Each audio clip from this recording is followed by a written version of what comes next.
तो 10 मुख्य उपनिषद में पहला जो उपनिषद है वो है ईशावास्यो उपनिषद, या ईशा उपनिषद भी कहते हैं।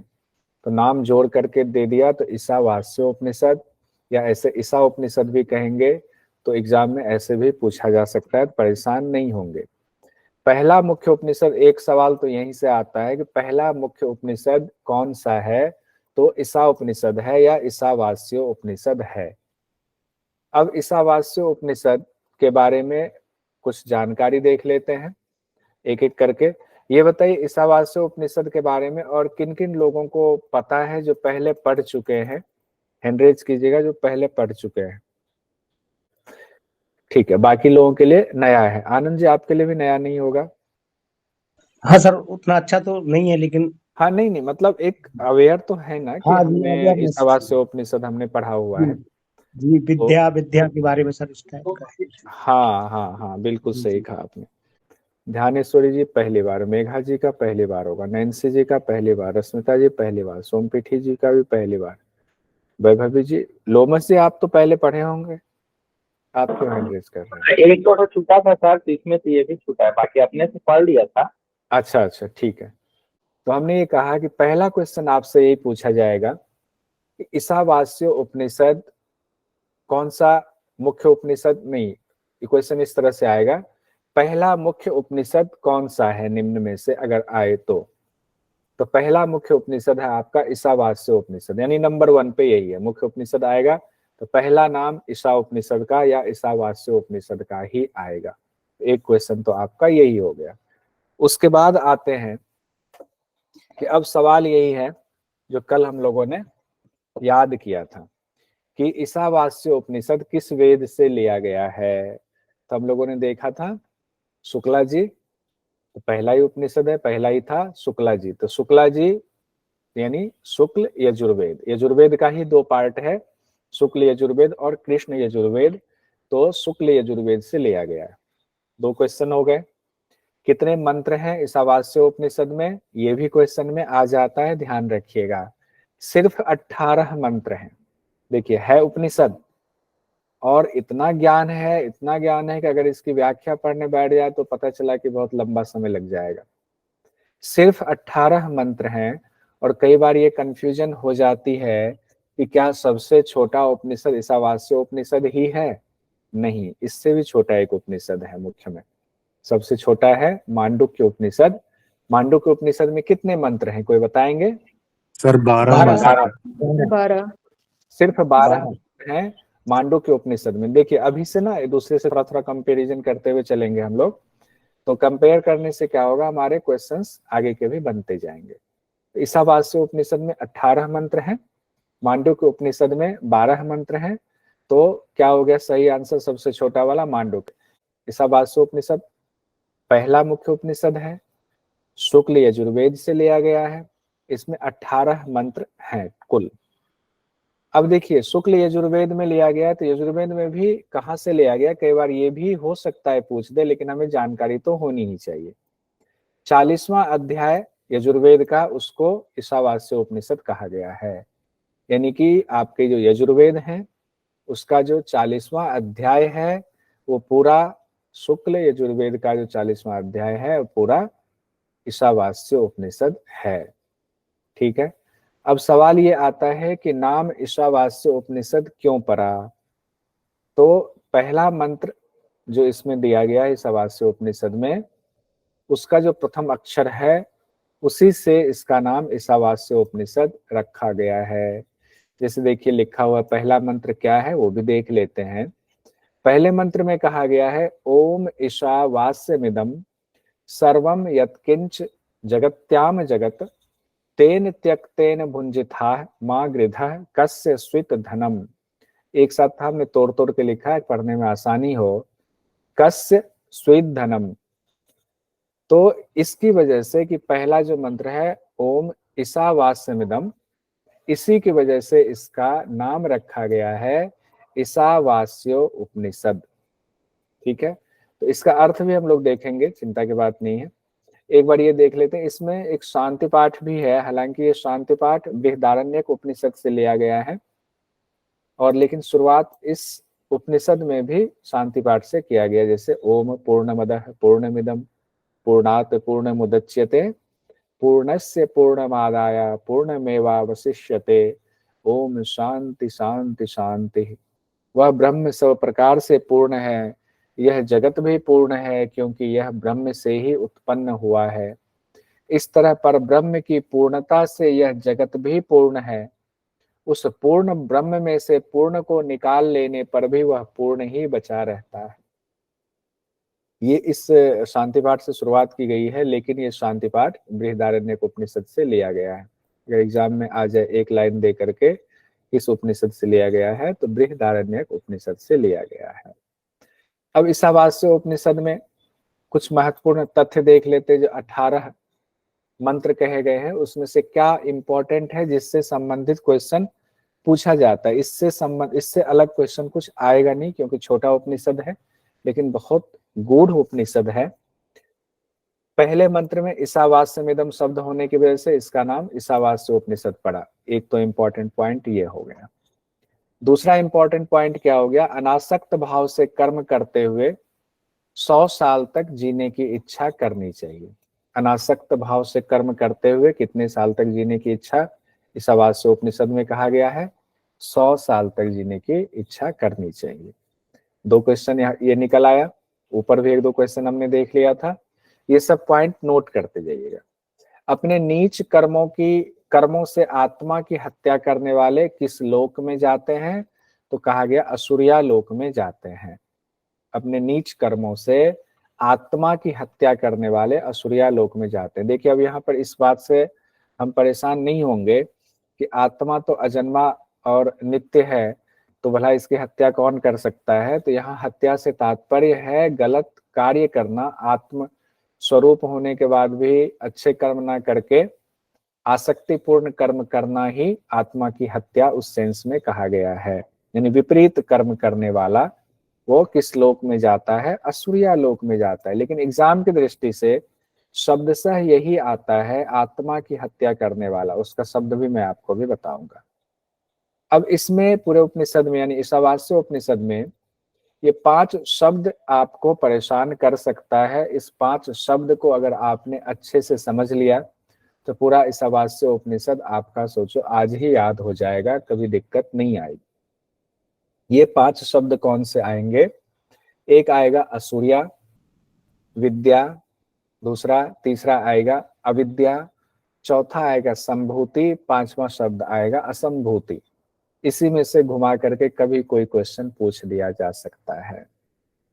असुरिया, विद्या, अविद्या, संभूति, असंभूति। अब इसका अर्थ क्या है एक एक करके हम नीचे आएंगे। ये तो हमने एक झलक देख लिया।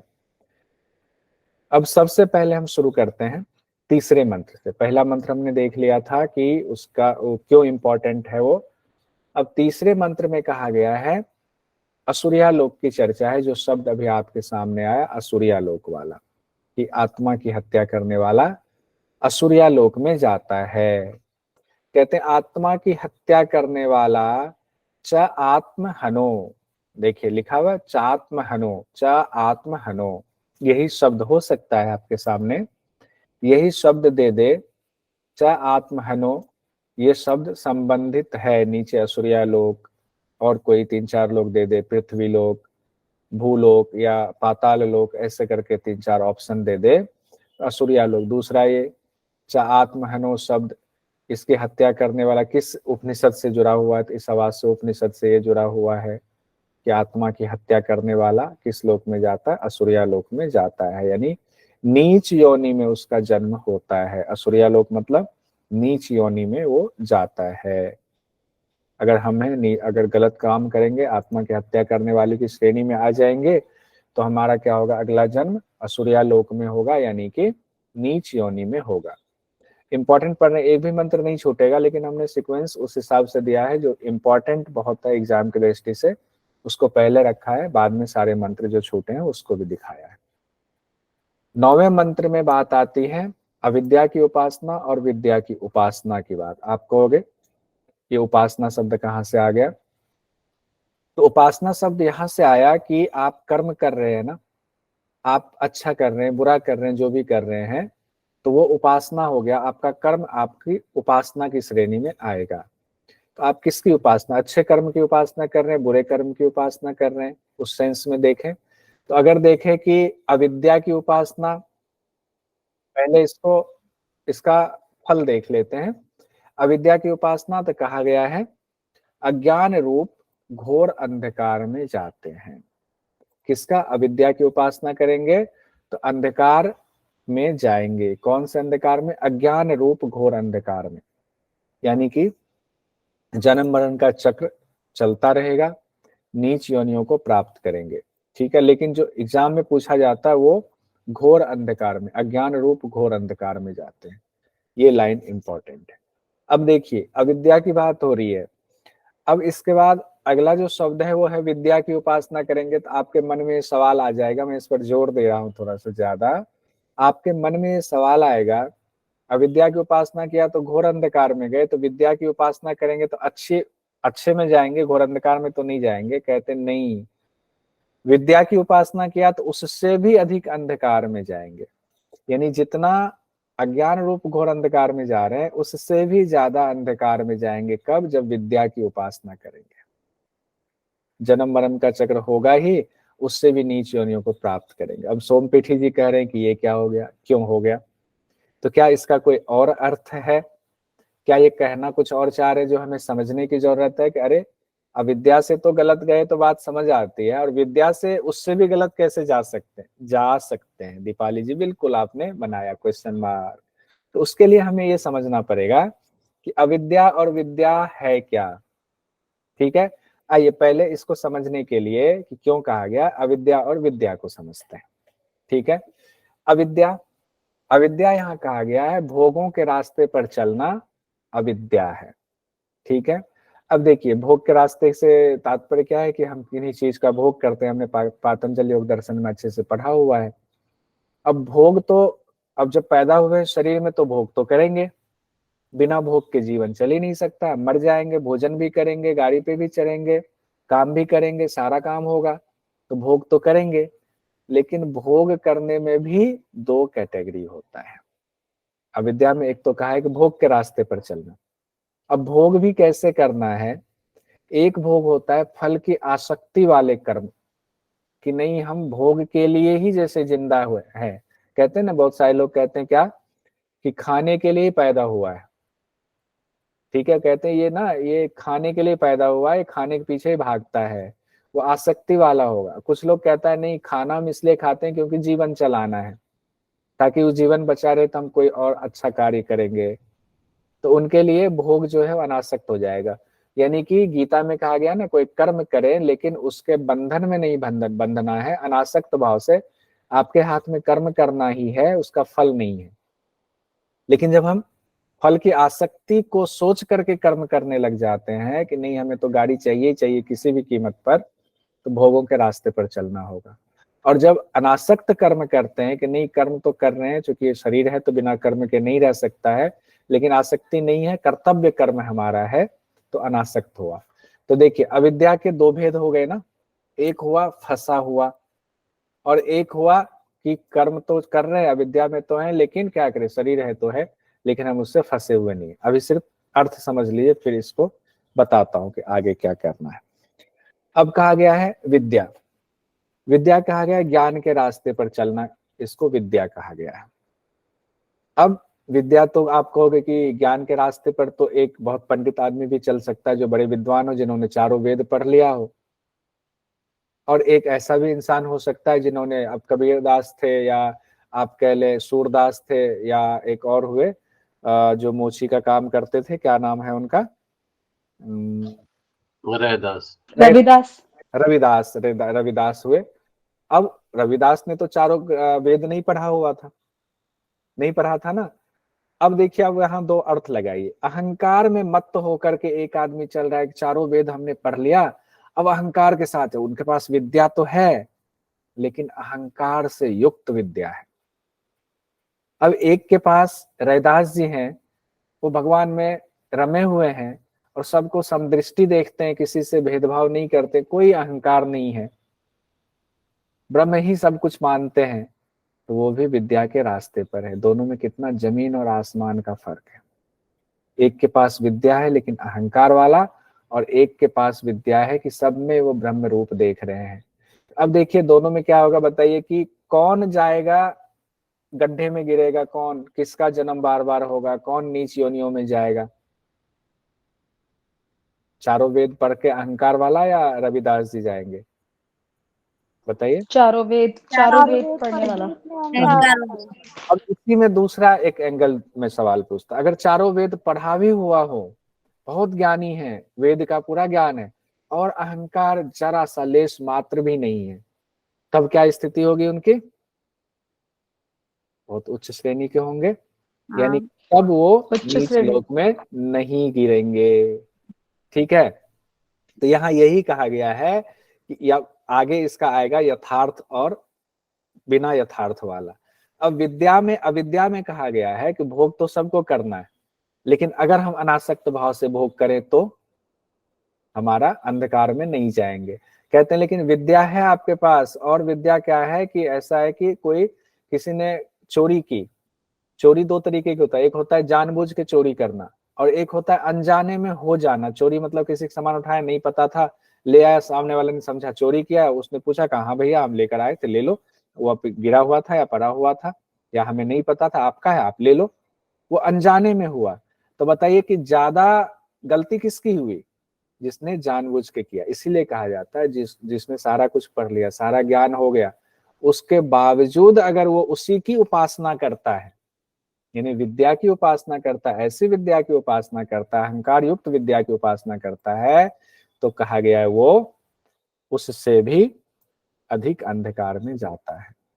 अविद्या की उपासना करने वाला अज्ञान रूप घोर अंधकार में जाता है, और जो जानबूझ के कर रहा है वो तो और घोर अंधकार में जाएगा। तो ध्यान रखिए, अब यहाँ पर दो चीजें आ गई, अविद्या की उपासना करने वाला, विद्या की उपासना करने वाला। लेकिन दोनों ही कौन सा है? अभी दोनों ही गलत है। एक आसक्ति वाला है और एक अहंकार वाला है। लेकिन ये अनासक्त वाला और बुद्धि हो जाए सब कुछ ब्रह्म का, ये दोनों यथार्थ होना यही चाहिए, यथार्थ है ये। लेकिन यथार्थ का अभी अब आगे 10वें मंत्र में यथार्थ की बात आ रही है कि सच में होना क्या चाहिए और हो क्या रहा है। अब कहते हैं अगर यथार्थ अविद्या की उपासना की जाए तो उसका फल कहते हैं अलग ही कहा गया है, यानी अलग ही मतलब घोर अंधकार में नहीं जाएगा। उसी के बाद कहा गया 10वें मंत्र में, अगर यथार्थ विद्या की उपासना की जाए तो उसका फल भी अलग ही होता है, यानी और घोर अंधकार में जो ऊपर था वो नहीं होगा।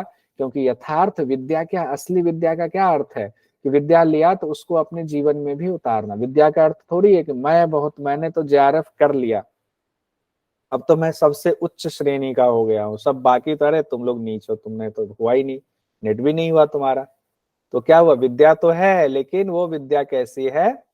घोर अंधकार से भी अंधकार में ले जाने वाली। लेकिन मान लीजिए जेआरएफ कर लिया, विद्या है, ज्ञान हो गया, बहुत टफ एग्जामिनेशन पास किया, लेकिन क्या है कि सब में ब्रह्म रूप देख रहा है। जिनका नहीं हुआ उन्होंने, उनके पास समय नहीं होगा, किसी और कार्य में व्यस्त हो, कोई नहीं, क्या फर्क पड़ता है? मतलब हम दूसरों से श्रेष्ठ नहीं हो गए इस वजह से क्योंकि हमने जेआरएफ कर लिया। तो वो हुआ यथार्थ विद्या, क्योंकि उसने उसको जीवन में भी उतारा। तब इसकी उपासना क्या होगा? इसका फल कहते हैं कि अलग ही कहा गया है, दिव्य फल कहा गया। वैसे ही अविद्या यानी कि आसक्ति के साथ कर्म कर रहे हैं, तो आसक्ति के साथ कर्म कर रहे हैं तो ऊपर कहा गया कि घोर अंधकार में जाएंगे, और कह रहे हैं कि अगर आसक्ति अनासक्त होकर अविद्या की उपासना की, नहीं अब घोड़ा गाड़ी कहीं जाना है, जल्दी पहुंचना है तो गाड़ी पे चढ़ना ही पड़ेगा, लेकिन हमारी गाड़ी की ना तो अहंकार है ना उसके प्रति कोई आसक्ति है, तो इसका फल अलग ही कहा गया है। अगर मैं यहां तक समझाने में सफल हुआ तो आगे बढ़ूंगा, क्योंकि अगर ये समझ में नहीं आया तो एग्जाम में गड़बड़ हो जाएगा मामला। नहीं समझ में आया तो हैंड रेज करके फिर से पूछिए, फिर से एक बार बात कर लेंगे। अब अगले मंत्र पर आते हैं। यहाँ पर ये समझते हैं, विद्या अविद्या हम लोगों ने देख लिया। विद्या को ज्ञान कांड कहा गया, अविद्या को कर्म कहा गया। एक ज्ञान है, एक कर्म है। अविद्या मतलब भोगों को कर रहे हैं तो वो कर्म हो गया, विद्या मतलब ज्ञान से संबंधित हो गया, इसीलिए विद्या को ज्ञान, अविद्या को कर्म कहा गया है। अब कहते हैं दोनों को तत्व से जानकर, यानी कि दोनों को यथार्थ रूप जानकर। अब देखिए, विद्या को भी यथार्थ जान लें, अविद्या को भी यथार्थ जान लें, और उसके बाद कर्म करें, दोनों मिला करके एक साथ उपासना करें। दोनों का देखिए एक साथ उपासना की बात हो रही है। दोनों को तत्व से जानकर एक साथ उपासना किया जाए तो क्या होगा। तो 11वें मंत्र में कहा गया है, अविद्या से मृत्यु को पार कर लेंगे और विद्या से अमृत को प्राप्त करेंगे, अमृत को भोगेंगे। यहाँ अमृत से तात्पर्य कोई अलग से अमृत नहीं आएंगे, भगवान मोहिनी रूप बन के नहीं आएंगे आपके लिए मटका लेकर के। आत्म साक्षात्कार को ही व्याख्याकारों ने अमृत तत्व कहा है। तो अविद्या से क्या हो गया, मृत्यु को पार कर जाएंगे। लेकिन कौन सी अविद्या इसमें कहा गया है, जो यथार्थ रूप अविद्या की उपासना। और विद्या से क्या होगा, मृत्यु को भोग लेंगे, यानी आत्म साक्षात्कार हो जाएगा। लेकिन कब, जब दोनों को तत्व से जानकर एक साथ उपासना। अब देखिए, समझने के लिए तो हम समझ गए, लेकिन एग्जाम में क्वेश्चन कैसा आता है, उसमें सीधा सिंपल एकदम स्ट्रेट क्वेश्चन आ सकता है कि विद्या और अविद्या की एक साथ उपासना करने पर क्या होता है। ठीक है, तो आपके लिए आ सकता है, मृत्यु को पार कर अमृत को भोगता है, घोर अंधकार में जाता है, उससे भी घोर अंधकार में जाता नहीं। जैसे एक साथ उपासना की बात आएगी तो मृत्यु को भी पार करेगा, अमृत की भी प्राप्ति होगी। एकदम दिमाग में बिठा लीजिए। अब देखिए, अलग से क्वेश्चन क्या पूछा जा सकता है कि यथार्थ अविद्या की उपासना कर रहे हैं तो क्या होगा, या इसमें से इस तरह से पूछ दिया जाए कि विद्या अविद्या की एक साथ उपासना कर रहे हैं तो अविद्या से क्या होगा, तो मृत्यु को पार। विद्या से क्या होगा, सिर्फ अविद्या विद्या की एक साथ उपासना कर रहे हैं तो विद्या से कौन सा फल बताया गया है, अमृत को भोगना या आत्म साक्षात्कार। ये भी ध्यान रखिएगा। ठीक है, अब इसको क्वेश्चन भी, अच्छा नीचे क्वेश्चन भी है, देखिए। ईशावास्य उपनिषद के मुताबिक विद्या की उपासना का फल है, इसमें बताइए विद्या की उपासना का क्या फल होगा। विद्या की उपासना का फल, मोक्ष, ज्ञानवान हो जाना, घोर अंधकार में पतन, स्वर्ग की प्राप्ति। क्या होगा, घोर अंधकार में पतन। घोर अंधकार में पतन। C option. ये ऑप्शन। अच्छा, किन्हीं को जिन जो पहली बार पढ़ रहे हैं, जो कई बार पढ़ रहे हैं उनको तो दिक्कत नहीं, उनका तो बिल्कुल ठोस होता जा रहा है। जो पहली बार जो लोग पढ़ रहे हैं, कहीं से कोई आपको ऑप्शन को क्वेश्चन है इसमें कि घोर अंधकार में पतन क्यों होगा, नहीं ये नहीं होना चाहिए। जी सर, मुझे नहीं समझ में आया ये। आप अभी क्लास में शुरू से हो कि अभी जुड़े हो? नहीं ठीक है, लेकिन अविद्या से मृत्यु को पार करते हैं और विद्या से अमृत का भोगना होता है ना। हाँ हाँ हाँ। तो ये घोर अंधकार में लेकिन पतन। मैंने क्या कहा था कि दोनों जब एक साथ करेंगे तब वो फल प्राप्त होगा, और वो भी यथार्थ वाला। लेकिन यहाँ अकेले कहा गया, और एग्जाम में क्वेश्चन बिल्कुल सिंपल स्ट्रेट यही लाइन देकर पूछ दिया जाएगा। ठीक है, और ये देखिए मंत्र के मुताबिक जो आपका यहाँ जो मंत्र आपने पढ़ा था कि विद्या की उपासना से क्या होगा, उससे भी अंधकार में जाएगा, अविद्या की उपासना से अज्ञान रूप घोर अंधकार में जाएगा, बोला है ना। स्ट्रेट अगर मंत्र में बोला गया तो यही बोला गया है। इसीलिए अगर सिंपल ये एक लाइन में क्वेश्चन आए, इसमें नहीं दिया हुआ आपको कि यथार्थ के बारे में, नहीं दिया हुआ है कि दोनों का एक साथ हम करेंगे, दोनों चीजें नहीं दी हुई है, सिर्फ ये दिया हुआ है कि ईशावास्य उपनिषद के मुताबिक विद्या की उपासना का फल क्या है। तो 9वें मंत्र में बताया गया है कि विद्या की उपासना करेंगे तो घोर अंधकार में जाएंगे। ठीक है, जी सर, थैंक यू सर। अब देखिए, अब यहाँ इसी को क्वेश्चन अगर इस तरह से पूछते, ईशा उपनिषद के मुताबिक यथार्थ विद्या की उपासना करेंगे तो क्या फल होगा, यथार्थ विद्या की उपासना। अमृत की प्राप्ति। अमृत की प्राप्ति। ये तो ऑप्शन में हम अमृत की प्राप्ति, इसलिए मान लीजिए इसमें ऑप्शन में इस तरह से दे दे कि अज्ञान की प्राप्ति, घोर अंधकार, घोर से भी घोर अंधकार, और एक ऑप्शन दे दे जो बिल्कुल मंत्र में दिया गया है, इसका फल अलग ही कहा गया है। ठीक है, तो क्वेश्चन में टिक उसमें लगाइएगा कि इसका फल अलग ही कहा गया है। वो अलग ही का अर्थ ही है कि जो ऊपर जो कहा गया है कि घोर अंधकार में जाएंगे, उससे अलग कहा गया है, इसका ये अर्थ हुआ। ठीक है, और यहाँ चूंकि एमसीक्यूज में जो अप्रोप्रिएट होता है उसी को हम टिक लगाते हैं, तो ये हुआ अमृत की प्राप्ति में। ठीक है, अब देखिए, अब हम लोग आते हैं अगले मंत्र पर, 12वें नंबर के मंत्र में। अब आपके सामने 3 शब्द से आप रूबरू हो चुके हैं। असुरिया लोक वाला आपने देख लिया, आपने संभूति विद्या अविद्या देख लिया। अब चौथा और पांचवा जो आपके सामने शब्द आ रहा है वो है असंभूति और संभूति। ये 12वें नंबर के मंत्र में बताया गया है। कहते हैं कि असंभूति की उपासना करने वाला घोर अंधकार में जाता है। अब लीजिए, वहां अविद्या विद्या की बात थी और यहाँ असंभूति संभूति में भी सेम वही बात कही गई है। नीचे भी वही सीक्वेंस उसी तरीके से समझाया गया है, इसीलिए आपको समझने में बहुत आसान होगा। कहा गया असंभूति की उपासना साधारण अर्थ में कहा गया करने वाला घोर अंधकार में जाता है, और संभूति की उपासना करने वाला तो उससे भी घोर अंधकार में जाता है। लीजिए, अब असंभूति संभूति क्या है वो देख लेते हैं। पहले ये देख लीजिए, अंधम तमह प्रविशन्ति। कहा गया असंभूति के लिए अंधम तमह प्रविशन्ति, अगर ये शब्द आ जाए तो अंधकार में जाता है, मतलब असंभूति की बात हो रही है। अब यहाँ कहे ततो भूय इव ते तमो, तो ये संभूति की बात की जा रही है, तब तो वो और भी नीचे वाली श्रेणी में चला जाएगा। एक क्वेश्चन फिर इसका, असंभूति संभूति क्या है ये बताता हूं। अब देखिए, सिंपल स्ट्रेट क्वेश्चन पूछ दे, संभूति की उपासना करने वाले को क्या फल मिलता है? बताइए, संभूति की उपासना करने वाले को घोर अंधकार की प्राप्ति। घोर से घोर अंधकार की हाँ प्राप्ति। सही, घनघोर वाला जो है वो आ जाएगा इसमें। सही लोग, सब लोगों का सही आंसर आ रहा है। अच्छा, एक चीज अब मैं ये टेस्ट करना चाह रहा हूँ, एक क्वेश्चन और पूछ के उसके बाद कर लेता हूँ कि आप लोगों को पहला वाला समझ में आ गया तो नीचे वाला तो अपने आप मैथमेटिकल सेटिंग बिठा लेंगे। संभूति असंभूति के यथार्थ को जानकर एक साथ उपासना का फल क्या है? बताइए, ऊपर मैंने मृत्यु को पार कर जाता है अमृत की प्राप्ति। मृत्यु को पार कर जाता है, अमृत की प्राप्ति 1 and 2 4 ऑप्शन 1 और 2। ठीक है, मैं यही जानना चाह रहा था। इसका मतलब ये है आगे जो हम पढ़ेंगे अभी उसका पहले से अनुमान लगा लीजिए, उसी तरीके से होगा। एक का कहा अंधकार में जा रहा है, दूसरे का कहा उससे भी घोर अंधकार में जा रहा है। जब दोनों का यथार्थ कर रहे हैं तो अलग ही कहा गया है, और यथार्थ कर रहे हैं तो अलग ही, और दोनों को एक साथ कर दिया। दोनों के तत्व से जान करके संभूति को भी तत्व से जान लिया, असंभूति को भी तत्व से जान लिया, और हमें पता चल गया गलत नहीं करना है। तब जब हम दोनों की एक साथ उपासना करते हैं तब एक में क्या होगा?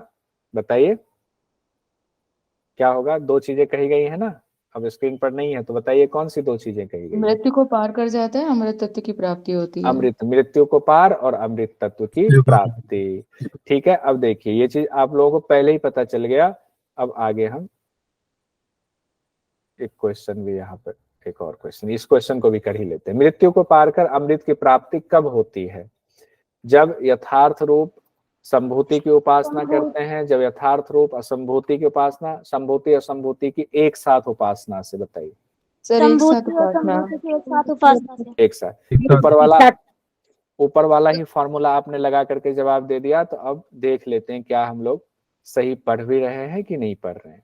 आइए अब पहले समझ लेते हैं असंभूति और संभूति होता क्या है। हम लोगों ने पहले ही क्वेश्चन कर लिया, अब बाद में इसको समझने की कोशिश कर रहे हैं।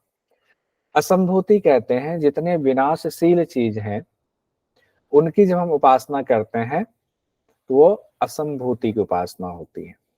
जैसे अगर हम देव पितर की उपासना करते हैं तो हम ये जानते हैं कि देवताओं की भी अपनी एक उम्र होती है, हमसे ठीक है बहुत ज्यादा उम्र होती है, लेकिन उनकी भी एक उम्र होती है, और एक समय ऐसा आता है जब उनको भी फिर से उनके जब पुण्य कर्म क्षीण हो जाते हैं तो उनको भी फिर मनुष्य योनि में आना पड़ता है।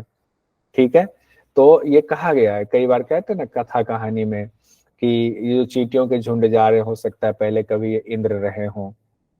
ठीक है, तो यानी कि देवता जितने हैं वो भी विनाशशील हैं, उनकी भी उम्र है, जिनकी भी उम्र होगी विनाशशील होगा।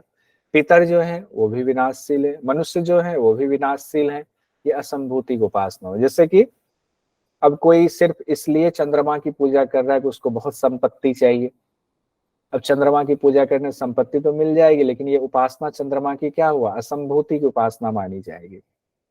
और व्यवहारिक उदाहरण देखें तो कोई मनुष्य है, मान लीजिए कि कोई मंत्री है, अब मंत्री के पीछे पीछे हम भागे जा रहे हैं, मंत्री जी मंत्री जी मंत्री जी, अरे मंत्री जी आ रहे हैं, मंत्री जी जो कह रहे हैं हम वही कर रहे हैं, हमें फल तो प्राप्त होगा, मंत्री जी खुश होंगे, हम हो सकता है कि हमें कुछ दे दे, हो सकता है कोई काम दिला दे, कोई ठेकेदारी दिला दे। तो ये कौन सी उपासना कही जाएगी, ये असंभूति की उपासना कही जाएगी। अब आते हैं संभूति की उपासना। तो असंभूति की उपासना कौन करते हैं, हमारे आपके जैसे साधारण लोग करते हैं असंभूति की उपासना, या हो सकता है मैं ही करूं आप ना करते हो, लेकिन जो भी करते हैं इस तरह से वो असंभूति की उपासना होगी। अब संभूति की उपासना, जो अविनाशी ब्रह्म की उपासना करने वाले हैं, जो रियल में जो सन्यास वाले हैं, जो मन से सन्यासी है, अनासक्त हैं, वो क्या करते हैं, अविनाशी ब्रह्म की उपासना करते हैं, हर चीज में ब्रह्ममय रहते हैं कि तेरा तुझको अर्पण, मेरा कुछ भी नहीं है, सब आपका है, बस मैं तो कर्तव्य कर रहा हूँ, और बिल्कुल अच्छे भाव से वो जीवन जीते हैं, अविनाशी ब्रह्म में लय रहते हैं, ब्रह्मचारी होते हैं वो, यानी ब्रह्म में विचरण करना, तो वो क्या होगा, संभूति की उपासना उसको कही जाएगी। लेकिन अब इसी में देखिए, संभूति असंभूति में भी जो ऊपर हमने कहा था विद्या अविद्या में दो भेद हो गए, तो इस यहाँ भी संभूति असंभूति में दो भेद हो सकता है। एक होगा कि मान लीजिए आप किसी मंत्री के पीए हैं, पर्सनल असिस्टेंट है उसके, तो आपकी क्या है, वो नौकरी है, आपका कर्तव्य है कि उनके हिसाब से आपको चलना, उनको सही सलाह देना, तो वो हो जाएगा अनासक्त भाव वाला, क्योंकि हमारा कर्म है तो हम कर्म निभा रहे हैं, कर्तव्य कर रहे हैं, ठीक है। लेकिन अगर हम चापलूसी के लिए, अपने फल के लिए, आसक्ति के लिए उनके आगे पीछे करते हैं, एक्स्ट्रा करते हैं, जो हमारी ड्यूटी हमारे कर्तव्य से हटके है, वो आसक्ति के साथ असंभूति की उपासना। इसीलिए कहा गया अगर असंभूति की यथार्थ उपासना करेंगे तो वह यथार्थ वाला अनासक्त हो जाएगा और उसका फल अलग ही कहा गया है। और अगर असंभूति की उपासना यही वाली असंभूति की आसक्ति के साथ कर रहे हैं तो घोर अंधकार में जाएंगे। उसी तरह संभूति में कि हमें ज्ञान तो हो गया, हमने पढ़ लिया कि ब्रह्म होते हैं, ब्रह्म से ही सब कुछ उत्पन्न हुआ है, ब्रह्म में ही सबको मिल जाना है, ये ज्ञान हो गया, और हम खड़े हुए कहीं गए सभा में, किसी से बात हुई, अरे तुम ब्रह्म को क्या जानते, अरे तुम देवता, तुम्हें कुछ नहीं पता, ब्रह्म को हमने पढ़ा हुआ, हमने इस वेद में पढ़ा है ब्रह्म के बारे में। अहंकार के साथ वो कह रहे हैं कि हम ब्रह्म को जानते हैं, ब्रह्म के बारे में पढ़ा है, तो उसकी उपासना, वो तो इसका मतलब वो उपासना कर तो रहा है, ऐसे ब्रह्म की कर रहा है, अहंकार के साथ कर रहा है, तो उसका फल क्या होगा, घोर से भी घोर घनघोर अंधकार में जाएगा।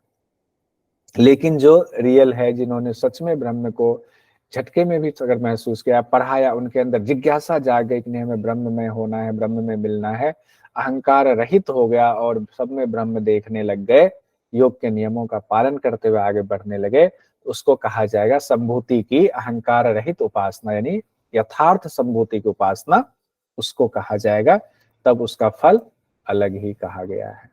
और जब यथार्थ रूप में असंभूति और यथार्थ रूप में संभूति को, यानी कि अनासक्त भाव से असंभूति की उपासना कर रहे हैं कि हमें पितरों को पानी देना है, कहते हैं कि श्राद्ध का समय आता है तो पितरों को पानी देना हमारा कर्तव्य है, लेकिन हमें पितरों से कुछ चाहत नहीं, हमें कुछ चाहिए नहीं, बस कर्तव्य है ताकि आपको संतुष्टि मिले, हे पितर हम कर दे रहे हैं, तो ये यथार्थ संभूति की उपासना होगी। और हम अहंकार रहित होकर संभूति की उपासना, हे ब्रह्म आप में ही मिलना, लेकिन कर्तव्य करना है, शरीर चलाने के लिए करते हैं। दोनों मिला करके अगर हम इस तरह से उपासना करते हैं तो ऊपर ही हम लोगों ने पढ़ा हुआ है कि मृत्यु को पार करके अमृत की प्राप्ति। तो पहले 13वें नंबर का मंत्र देख लेते हैं, फिर से रिपीटेशन हो रही है। असंभूति की उपासना करेंगे यानी कि यथार्थ असंभूति की उपासना करेंगे यानी बिना आसक्ति वाले, तो इसका फल अलग ही कहा गया है। यथार्थ संभूति की उपासना करेंगे यानी बिना अहंकार वाले, तो इसका भी फल अलग ही कहा गया। अलग से तात्पर्य घोर अंधकार से अलग कहा गया है। तो कैसे कहा गया है, 14वें नंबर के मंत्र में कहते हैं ईशावास्य उपनिषद में कि जब संभूति और असंभूति के असली तात्पर्य को समझ करके, यानी कि दोनों के यथार्थ, यानी कि दोनों को तत्व से समझ करके एक साथ उपासना या अनुष्ठान किया जाता है, तब असंभूति के द्वारा मृत्यु को पार किया जाता है और संभूति के द्वारा अमृत की प्राप्ति होती है। ठीक है। अब देखिए किस में याद रखेंगे मृत्यु को पार, किस में याद रखेंगे अमृत की प्राप्ति, अमृत मतलब आत्म तत्व की प्राप्ति।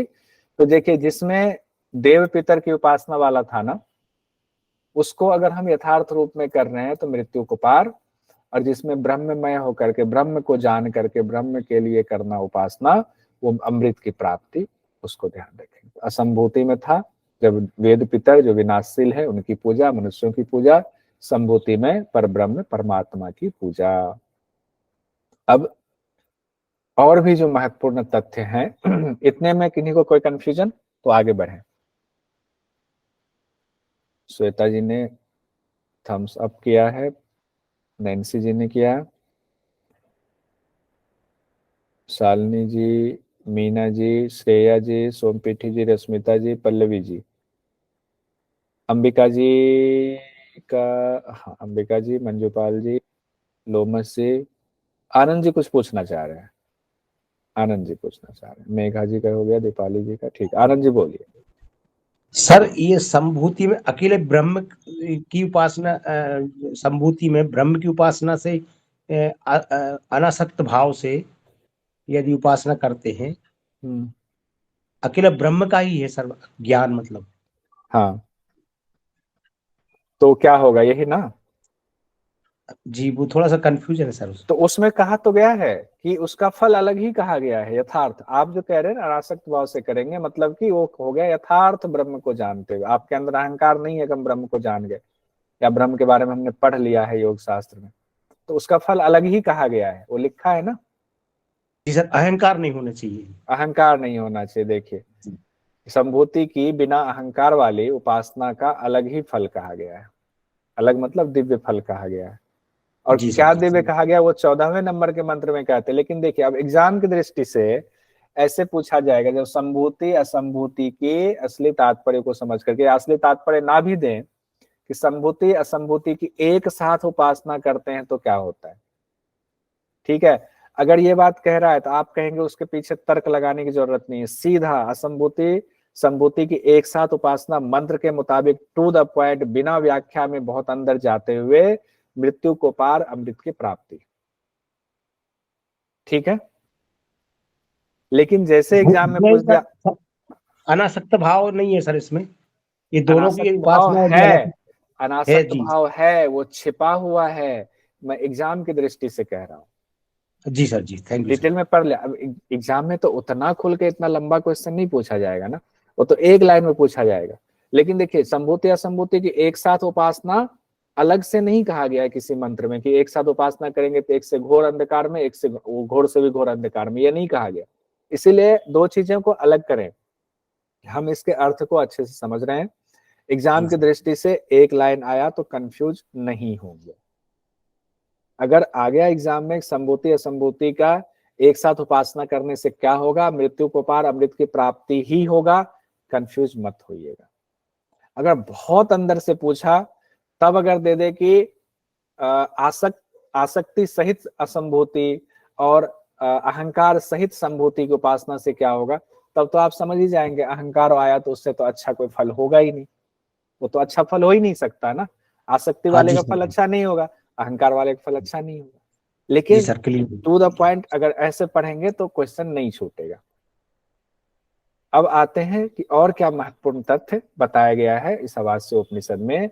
कहते परमेश्वर के बारे में मंत्र, चौथे मंत्र में। अब हम लोग चूंकि वो 5 जो शब्द थे वो बहुत इंपॉर्टेंट था, उसको हमने पढ़ लिया। अब हम वापस रिवर्स करके चौथे मंत्र पर आते हैं। चौथे मंत्र में पर ब्रह्म के बारे में, ब्रह्म के बारे में, परमेश्वर के बारे में कहा गया है। कहते हैं परमेश्वर कैसे हैं, अचल हैं, मन से भी अधिक तीव्र गति वाले हैं, सबके आदि हैं। मतलब आदि मतलब होता है सबसे पहले आना, तो सबसे पहले यानी कि अगर कोई सोचेंगे हमसे पहले ये ब्रह्मा जी हुए, तो ब्रह्मा जी से भी पहले खड़े हैं आप लोग, तो सबके आदि हैं। अर्षत हैं मतलब सब कुछ जानने वाले। कोई ये सोचे कि हम मन ही मन सोच रहे हैं कि ये तो बहुत गलत आदमी है, बहुत गंदा आदमी है, और ये बात किसी को पता नहीं चल रहा है क्योंकि हम तो मन ही मन सोच रहे हैं, तो ये परब्रह्म परमेश्वर को पता चल रहा है। ध्यान रखिएगा, वो सब कुछ जानते हैं आपका जो चाहे, क्योंकि हम उत्पन्न ही उन्हीं से हुए हैं, तो सब कुछ जान रहे हैं। उनको देवता भी नहीं जान सके, वो सबको जान रहे हैं, लेकिन उनको देवता भी नहीं जान सके तो मनुष्यों की क्या क्षमता। कहते दौड़ने वालों को स्थिर रहते हुए भी वो अतिक्रमण कर जाते हैं, यानी कि ब्रह्म जो है वो दौड़ते तो है नहीं, ब्रह्म तो स्थिर है। इसलिए कहा गया, तात्पर्य ये है जहां तक आपकी दृष्टि जा सकती है, ये जो चक्षु है ये तो आपकी क्या है, स्थूल चक्षु है, बस स्थूल चक्षु जहां तक जा सकती है वो सब ब्रह्म ही है। और आपको मान लीजिए यहाँ से 1 किलोमीटर आप देख पा रहे हैं, आप 1 किलोमीटर दौड़ के जाएंगे, ब्रह्म वहां पहले से ही है मौजूद। तो इसीलिए कहा गया दौड़ने वालों के लिए वो पहले से ही पहुंच जाते हैं, कितना भी आप दौड़ लो वो पहले से आप वो स्थिर रहते हुए भी दौड़ने वालों में भी फर्स्ट आ जाते हैं, उनको अतिक्रमण कर जाते हैं। यहाँ ये कहा गया है उनकी शक्ति से ही मातृस्वा आदि देवता अपना कार्य करते हैं। यानी जितने देवता कह रहे हैं हम कार्य कर रहे हैं, या हम अभी कहें, अगर ध्यान से सुनिएगा कि गुरु परंपरा योग संस्थान से 3 जो है JRF निकल गए, उसमें भी एक ऑल इंडिया टॉपर है, और जो है और 11-12 लोग जो है निकल गए, नेट क्वालिफाई कर गए। ये हमारी अपनी शक्ति या पुंडलिक जी की शक्ति है, ये गलत फहमी कभी नहीं पालना चाहिए। ये उनकी शक्ति से, चूंकि हम अगर हमारे अंदर ईमानदारी ना रहे, बेईमानी आ जाए, तो ये हमें गिरते देर नहीं लगेगी। तो इसीलिए उनकी शक्ति से ही हम, अगर हाथ भी ये उठ रहा है, अगर मेरे मुंह से वाणी निकल रही है और आप अच्छे से सुन पा रहे हैं, आपको अच्छा लग रहा है, तो ये उनकी ही शक्ति से ये कार्य हो रहा है। उसी तरह कहते हैं कि जितने देवता हैं, बारिश हो रही है, सूर्य भगवान रोशनी दे रहे हैं, हवा चल रही है, हम जीवित हैं, तो वायु देवता हो, सूर्य देवता हो, जितने भी देवता, अग्नि देवता हो, चाहे इंद्र देवता हो, सब अपना कार्य उनकी शक्ति से ही कर रहे हैं। ये अब ये हमने पढ़ लिया, तो अगर आपके एग्जाम में आ जाए ईशावास्य उपनिषद में से, निम्न में से परमेश्वर के बारे में या ब्रह्म के बारे में कौन सी जानकारी सही है, तो ये चीजें बहुत कॉमन चीज है जो आपको कई बार पढ़ने को मिलेंगी, आप तुरंत इसका आंसर सही लगा सकते हैं। सब लोग रुके रहिएगा, इसके बाद भी 1-2 चीजें और, ईशावास्य उपनिषद के बाद भी 1-2 चीजें और बतानी है मुझे, तो रुकेंगे। उसके बाद 5वें मंत्र में कहा गया है वे चलते भी हैं, यानी परब्रह्म परमेश्वर, वे नहीं भी चलते हैं। अरे चलते आपको लगेगा आप चल रहे हो, तो आपके साथ साथ तो ब्रह्म हर जगह है, तो वो चल रहे हैं, और नहीं चल रहे क्योंकि वो स्थिर है, तो नहीं चल रहे हैं। दोनों ही बातें सही हैं। दूर से भी दूर हैं वो, जो सोच रहे हैं कि हमें तो ब्रह्म नहीं देख रहे हैं, उनके लिए वो दूर से दूर है कि हमें उपासना करेंगे तब ब्रह्म मिलेंगे।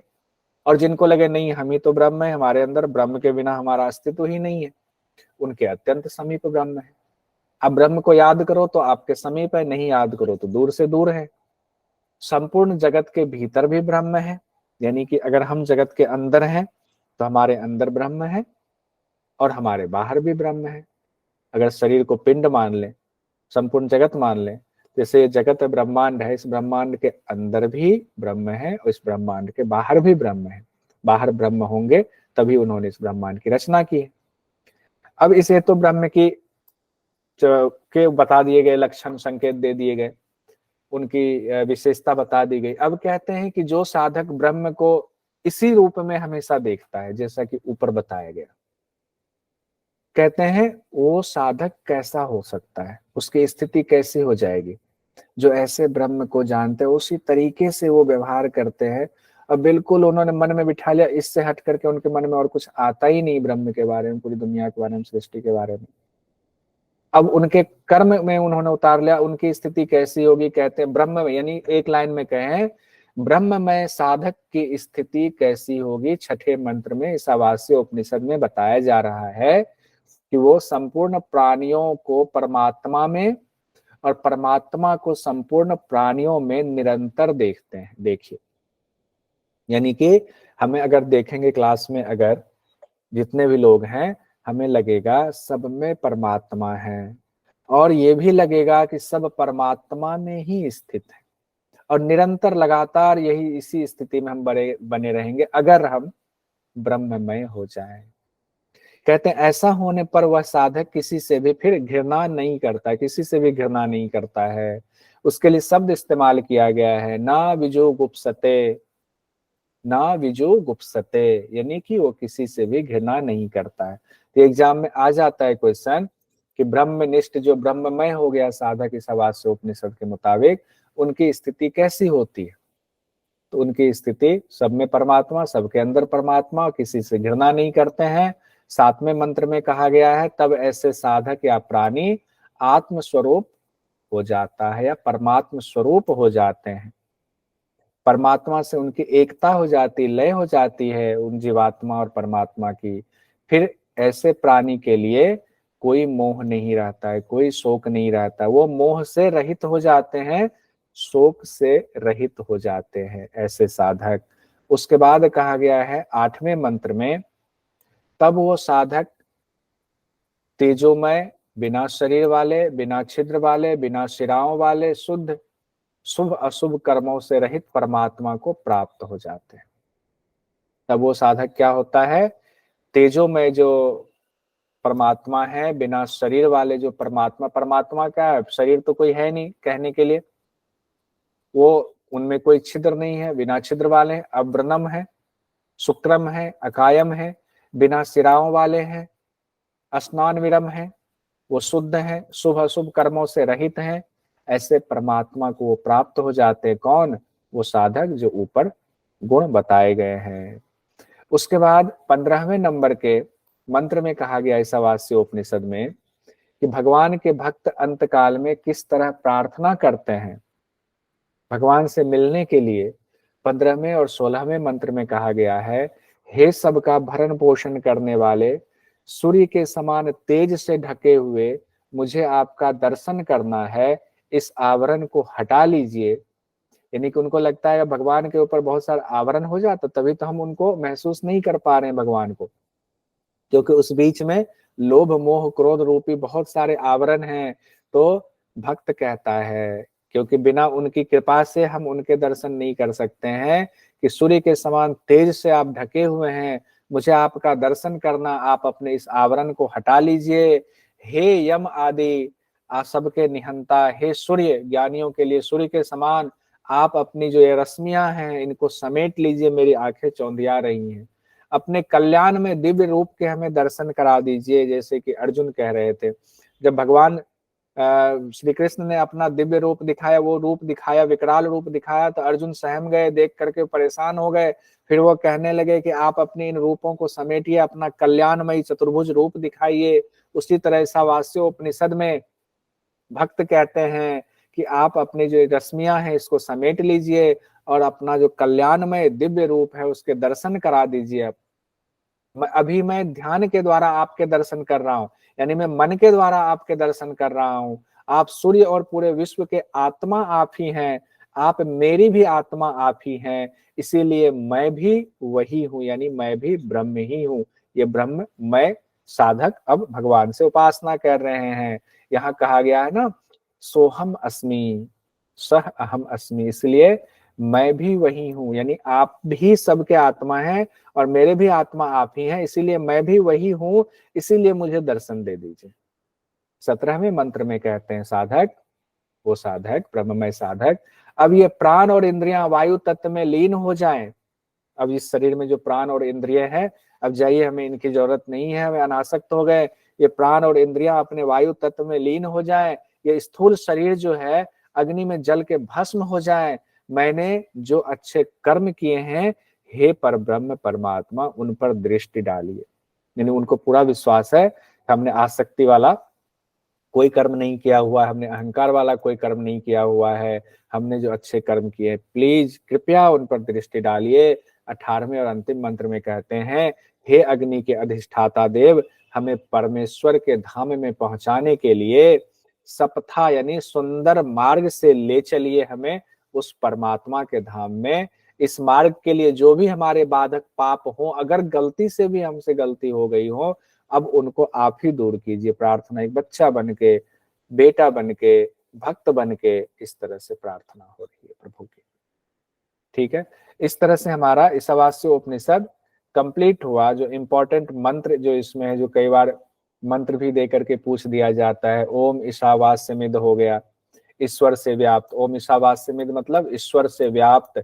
और एक ये शब्द है तेन त्यक्तेन भुंजिथा, उस ईश्वर का हर वक्त ध्यान करते हुए त्याग पूर्वक यानी अनासक्त भोग करे।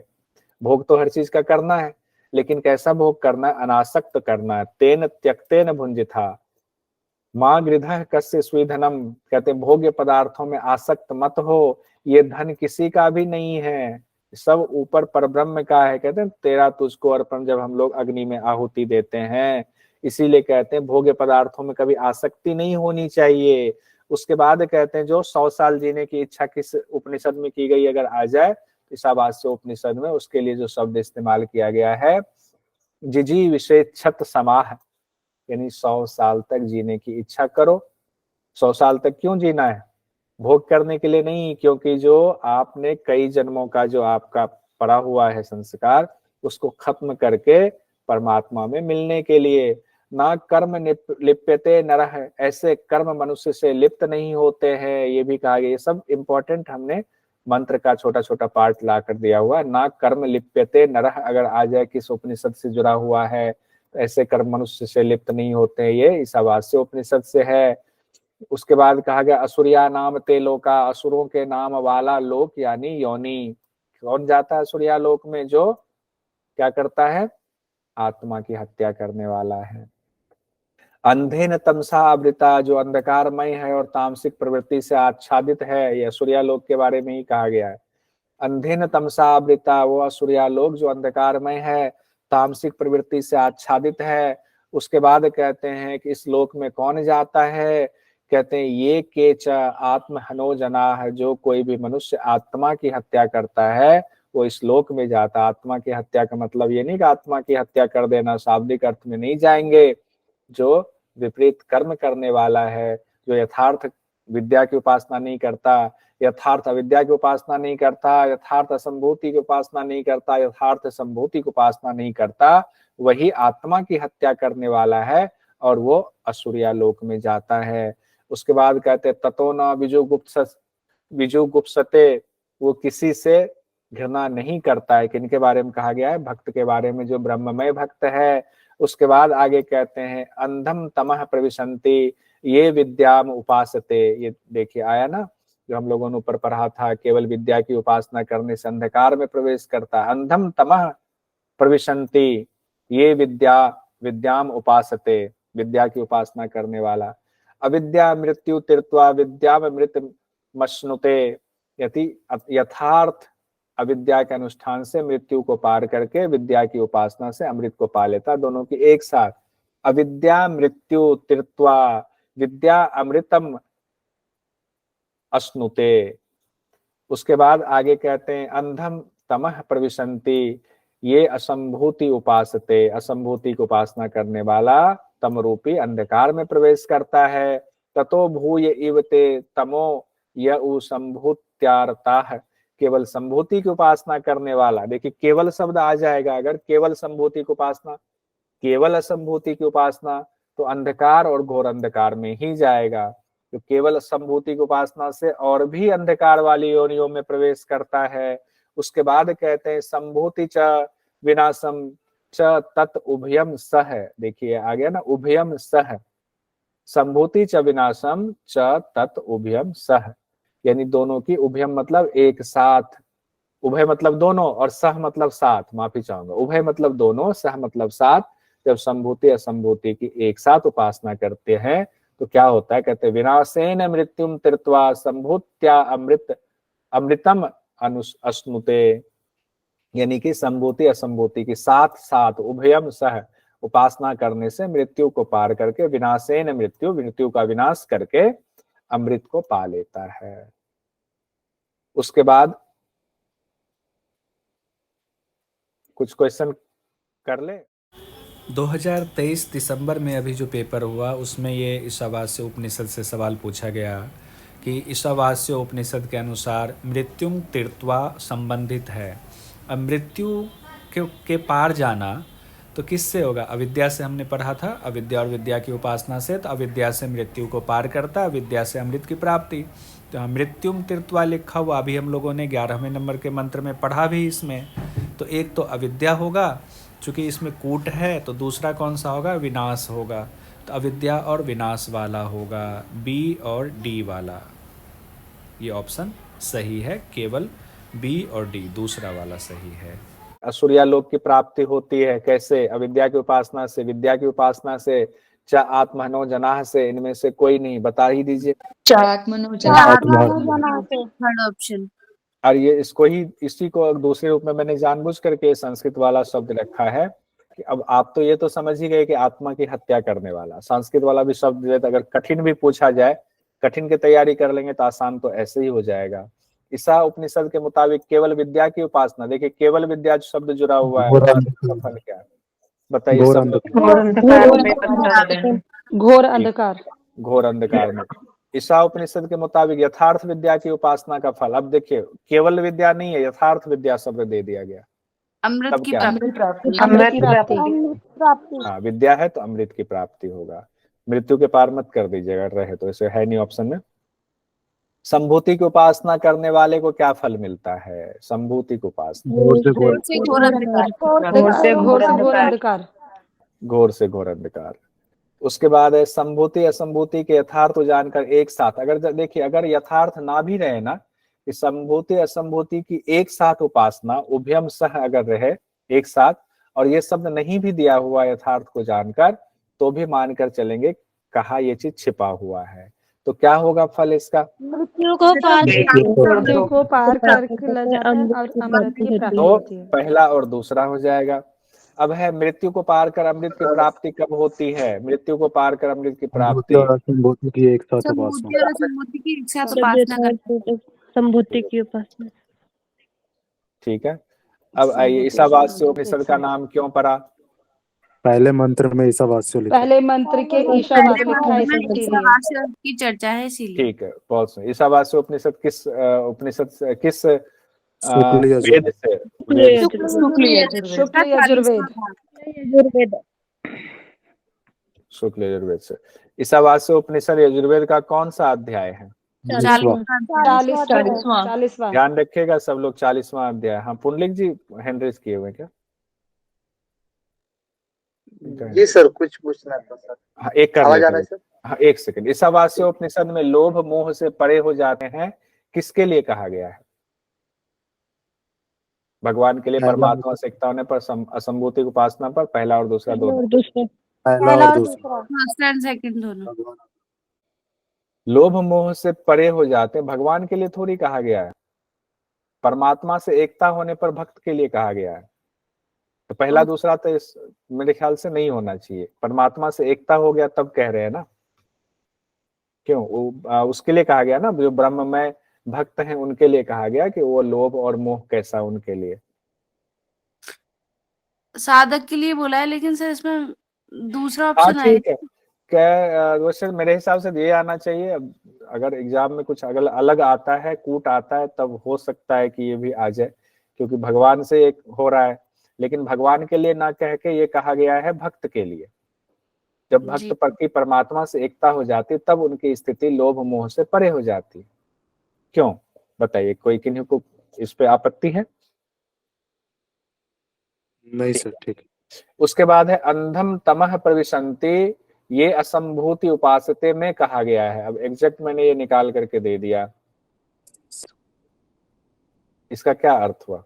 और पहला और दूसरा दोनों असंभूति की उपासना करने से पहला सेकंड ऑप्शन होगा सर। ऑप्शन नंबर सेकंड आएगा, क्योंकि असंभूति की उपासना से तो ये वाला था ना, वो दूसरा वाला, इसके बाद वाला लाइन नीचे आएगा, वो संभूति के लिए कहा गया। ठीक है,